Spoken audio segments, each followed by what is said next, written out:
Good morning guys, napakasikat pa rin ng trending o viral nung dalawang rider na nag-Superman. Very trending pa rin hanggang ngayon, paulit-ulit na bumabalik sa wall ko, sa Facebook, sa TikTok, lahat. Yung dalawang nag-Superman na rider, yung isa raw patay na, bumigay na, yung isa nagpapagaling. Ayan, nagkaroon ng kuro-kuro tuloy yung mga netizen, lahat ng tao. Paano mawawala na yung mga ganyang aksidente?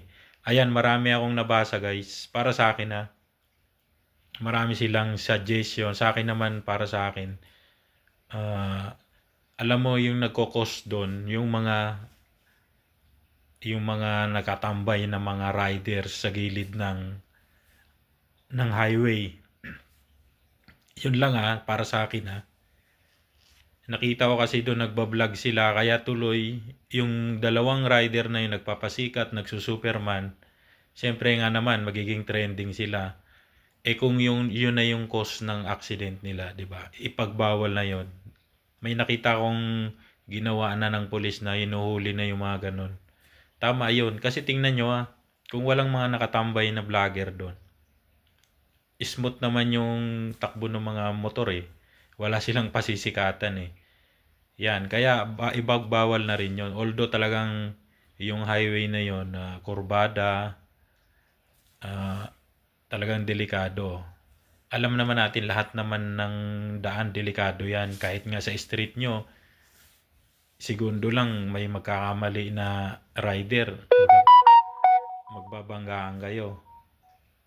'Di ba? Yan, isa yan. Ipagbawal na yung mga vlogger dyan sa highway. Kasi nagkukos nga ng accident. Number 2, speed limit. Tapos, siyempre, yung maintain pa rin yung paghuli ng mga tanod, mga LTO, mga pulis, highway patrol group. Yun lang naman Napakadali lang naman kasi yan, guys. Kaya lang naman tayo nahihirapan kasi pinapabayaan natin Ano pa ba? Yung hams raw, lagyan. Highway kasi yan. Alam ko, di pwedeng lagyan yan Lagyan ng hams. Anong ilagay pa dyan? Mga signage. Yun lang bilang driver. Talagang ako, marami rin akong accident dati sa motor. Dati rin akong rider Yun lang mga nakikita ko dyan para maiwasan, para mabawasan. Yun lang. Bye-bye.